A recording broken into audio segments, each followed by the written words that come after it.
Assalamualaikum warahmatullahi wabarakatuh. Kembali lagi di channel kami Al-Ustadz Zainuddin bin Hisham.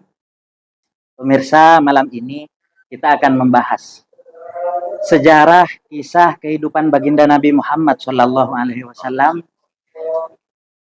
yang dengannya mudah-mudahan kita bisa mengamalkan di dalam kehidupan kita sehari-hari. Kita bisa meniru akhlak, meniru teladan sang baginda Nabi Muhammad SAW. Sebelum itu, mari kita sapa dulu Ustadz Zainuddin bin Hisham. Assalamualaikum Ustadz. Waalaikumsalam warahmatullahi wabarakatuh. Bagaimana kabarnya malam ini Ustadz? Alhamdulillah sehat. Sehat juga? Alhamdulillah sehat Ustadz. Jadi begini Ustadz, kita di dalam berkehidupan berumah tangga haruslah mempunyai teladan yang bisa kita contoh untuk menjalankan kehidupan kita sehari-hari. Dalam hal ini yang perlu kita teladani adalah baginda Nabi Muhammad SAW. Bagaimana beliau hidup bersama keluarganya, istri, anak, serta cucunya. Mungkin dari Ustadz ada sedikit penjelasan bagaimana tentang kehidupan Nabi. Betul sekali. Kalau dengan bahasa kasarnya, kalau bukan contoh Nabi, contoh siapa lagi? Iya, betul. Nabi Muhammad yang paling populer adalah di masyarakat banyak orang yang menggunakan bahasa dalam pernikahan sunnah Nabi. Sunnah Nabi. Apa biasanya itu yang sering muncul? Kalau malam-malam, ayo kita pulang sunnah Nabi Ustaz. Malam Jumat. Ada lagi kalau misalnya lelucon atau istilah ketika orang mempunyai istri lebih dari satu. Lebih dari satu. Sunnah Rasul. Sunnah Rasul. Padahal ketika kita mengingat sejarah Nabi Muhammad, ya. Nabi Muhammad itu ketika menikah pertama kali dengan Siti Khadijah, itu berapa tahun? Umur beliau saat itu 25 tahun kan? 25 Membina tahun. rumah tangga dengan Siti Khadijah selama 25 tahun sampai Siti Khadijah wafat. Nabi tidak pernah berpoligami. Berarti monogami. Iya. Jadi di situ kalau sekarang misalnya seperti saya hanya cuman punya istri satu, lalu lelucon, enggak sunnah Rasul, itu salah. Justru saya menjalankan sunnah Nabi. Ya. Kecuali nanti istri saya meninggal, gitu kira-kira. Betul. Kalau ikut Nabi. Sekarang masalahnya adalah istri pertama masih ada, tiba-tiba nambah seperti itu. Ya sebenarnya tidak masalah, tetapi bahasanya itu. Kenapa konotasi yang seperti itu, yang hasratnya, nafsunya, ya harus sunnah Rasul. Harus padahal kan tidak harus kepada Nabi. Seperti misalnya tadi malam Jumat. Malam Jumat harus sunnah Rasul. Kan tidak harus seperti itu pemirsa. Kenapa hanya tinggal bahasa yang lain kan banyak. Ya. Membunuh orang kafir. Dan juga perlu diketahui Nabi Muhammad itu pertama kali mahar yang diberikan kepada Sayyidah Khadijah, ya, itu 20 unta merah. 20 unta merah yang istimewa, yang super, yang merah. Sekarang misalnya kalau dihargakan kepada rupiah. Satu unta itu bisa 100 lebih Ustaz. 100 kali 20. Masya Allah. Itu mahar yang luar biasa dari baginda. Nah, kenapa tidak itunya yang dicontoh? Ya, kenapa harus menikah 2, 3, dan 4-nya yang betul. Berarti ada ketidakadilan. Sunnah yang mana yang selera dengan atau yang terbawa dengan nafsunya sehingga dinisbatkan kepada Nabi.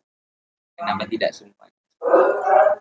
Harusnya tidak pilih-pilih sunnah Nabi yang ini, sunnah Nabi yang itu, tapi kita lakukan semua sunnah Rasul sesuai tuntunan-tuntunan yang sudah diajarkan. Sementara Nabi itu menikah lebih dari satu, bahkan tercatat dalam tulisannya Sayyid Muhammad Al-Maliki itu Nabi tercatat 18 kali menikah.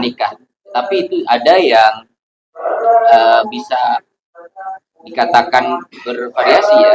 Ada yang bisa mendampingi Nabi sampai akhir hayatnya, ada yang diceraikan, ada yang meninggal sebelum Nabi meninggal seperti itu. Sehingga yang populer kan ada 9. Ada 9. Yang ketika Nabi Muhammad wafat sampai mendampingi beliau. Di dalam kitab tersebut memang dijelaskan 9 istri yang mendampingi Kanjeng Nabi, baginda Nabi sampai beliau wafat. Ada juga tuduhan dari orang-orang barat sana, orang yang di luar Islam, orientalis, bahwa mungkin pernah mendengar bahwa Nabi disangka pernikahan semacam ini adalah contoh buruk atau seperti apa? Oh iya Ustadz, itu banyak beredar seperti itu. Ketika baginda Nabi, utamanya ini beliau ketika menikahi Sayyidah Aisyah yang pada saat itu umurnya belasan tahun lah, itu apa pemahaman dari mereka itu kurang baik kepada Nabi. Bahkan ada yang riwayat yang 7 tahun ya, dinikahi Nabi dan 9 tahun baru di membina rumah tangga, berkumpul dengan Nabi. Berkumpul dengan Nabi pada umur 9 tahun. Yang sampai belasan, tapi kita pakai yang paling bawah saja, yang 7 tahun kita ya. Tapi lihat, kalau memang tujuan Nabi adalah pedofil, Nabi playboy, Nabi apa, mohon maaf ya, ini kalimat mereka saya contohkan, mengikuti hawa nafsu. Kenapa tidak di umur paling rendah dikumpuli? Kenapa harus menunggu sampai 9 tahun? Padahal kan logika ini kalau nafsu kita, saya dinikahkan dengan seseorang perempuan yang masih keras, kenapa saya harus menunggu 2 tahun atau 3 tahun untuk mengumpulinya? Untuk mengumpuli dan membina. Sementara itu sudah halal. Kuat tidak pada istri yang halal?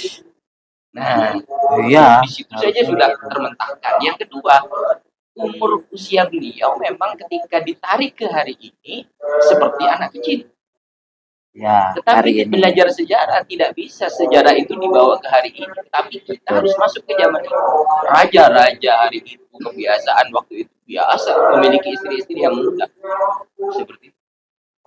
Jadi jangankan kepada zaman yang 14 abad yang silam, kakek nenek kita saja, kita pernah mendengar menikah di umur 14, 15, SD sudah nikah, atau bahkan masih usia berapa istri itu baru kakek nenek kita, kan begitu. Jadi itu termentahkan. Belum lagi misalnya istri Nabi itu yang dinikahi yang lebih dari satu adalah janda-janda. Ada beberapa pernikahan Nabi latar belakang sosial, ada latar belakang yang mana itu tentang hukum, ada macam-macam. Politik seperti itu. Contoh, saya kasih contoh misalnya, pernah dengar istri Nabi Ummul Mukminin yang bernama Juwairiyah? Sayyidatuna Juwairiyah, betul. Juwairiyah itu nama aslinya Barok. Beliau ini adalah satu budak yang ditahan ketika dari Bani Mustalik itu kalah perang. Dan sudah jadi budaknya sahabat lain. Ceritanya adalah ketika Sayyidah Barok atau Juwairiyah ini mengeluh kepada Nabi tidak ingin menjadi seorang budak, bagaimana dia menyebutkan identitasnya bahwa dia adalah putri dari Raja Bani Mustalik. Nah lihat, di situ Nabi baru menawarkan, bagaimana kalau engkau aku merdekakan dan aku nikahi, dan kemudian dinikahi oleh Nabi. Apakah karena melihat sosok putri dari Bani Mustalik lalu Nabi tertarik? Harusnya budak itu tidak diberikan kepada sahabat yang lain toh. Diambil sendiri oleh Nabi. Kalau saya kan tinggal seleksi begitu kan, itu kalau hawa nafsu. Betul. Seperti itu. Artinya semua pernikahan Nabi dengan Ummahatul Mukminin, para istri-istri Nabi, itu bukan karena semata-mata adalah hasrat dari Nabi, adalah keinginan hawa nafsu Nabi untuk menikahi Ummahatul Mukminin. Banyak ada yang karena janda sudah tua seperti itu, karena tidak ada yang kehidupannya itu tidak ada yang bertanggung jawab sehingga Nabi menikah.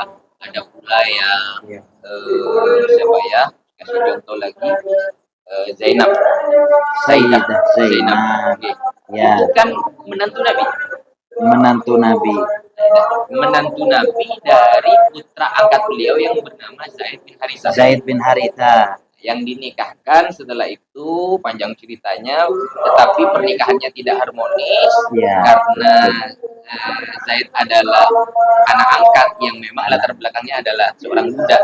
Budak dari Sayyidah Khadijah. Siti Khadijah yang diasuh sampai besar oleh Nabi. Iya, betul. Dinikahkan kepada sepupu Nabi yang memang darah Quraisy. Sehingga pernikahannya tidak harmonis karena latar belakang itu.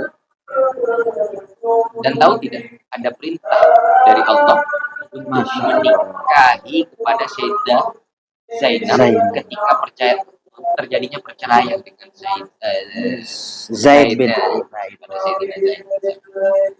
Bagaimana perasaannya? Ini yang di framing banget oleh Barat bahwa Nabi ingin kepada menantunya sendiri, kemudian suruh ceraikan kepada Zaid, iya, dinikahi sendiri oleh Nabi. Jahat. Insya Allah kalau tahu asli ceritanya itu Nabi berat. Secara psikologi, kenapa? Karena Nabi akan menjadi cemoohan. Bagaimana mungkin Nabi menikahi dari menantunya sendiri? Betul, ya. Ya kan? Tapi kalau sudah perintah dari Allah, apa yang terjadi?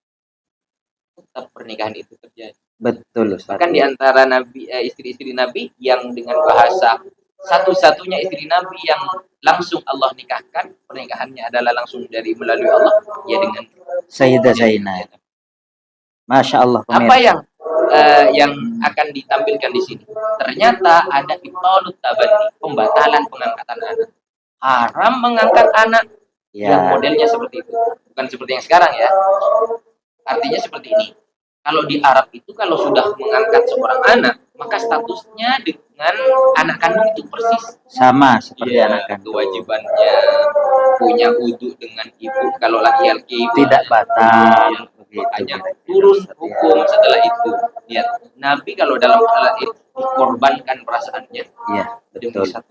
Banyaklah latar belakangnya kira-kira seperti itu. Artinya semua pernikahan Nabi dengan Ummahatul Mukminin, istri-istri beliau semua ini karena memang ada perintah dari Allah Subhanahu wa taala. Dan perlu digarisbawahi, Ustaz, ya. Ada yang hukum hanya berlaku kepada Nabi. Betul ya? Hukum berlaku hanya pada Nabi. Betul. Ya. Ada yang berlaku kepada Nabi dan umatnya. Kepada Nabi dan umatnya. Ada yang hanya kepada umatnya. Umatnya saja. Nah, termasuk yang nikah ini banyak yang kok Nabi boleh sampai 9, 18 gitu kan. Kok ini dibatasi gitu kan. Nah, itu tadi. Memang ada kekhususan. Ada ketentuan-ketentuan hukum yang memang khusus bagi Nabi, tidak boleh dilakukan umatnya. Begitupun juga sebaliknya, Ustaz. Terima kasih. Mudah-mudahan dari informasi yang Ustadz sampaikan, kita bisa menurunkan hawa nafsu kita, cara pandang kita melihat kehidupan baginda Nabi beserta para istri-istri beliau. Apapun yang terjadi di dalam kehidupan Nabi itu semata adalah perintah dari Allah Subhanahu wa taala dan tujuannya memang untuk menyampaikan agama kepada umat. Mudah-mudahan hati kita dicerahkan. Terima kasih untuk waktunya, Ustadz. Pemirsa, jangan lupa ikuti terus channel beliau, Ustadz Zainuddin bin Hisham. Mudah-mudahan kita semua mendapatkan manfaat dan barokah dari ilmu-ilmu beliau. Amin. Terima kasih Ustaz. Assalamualaikum warahmatullahi wabarakatuh.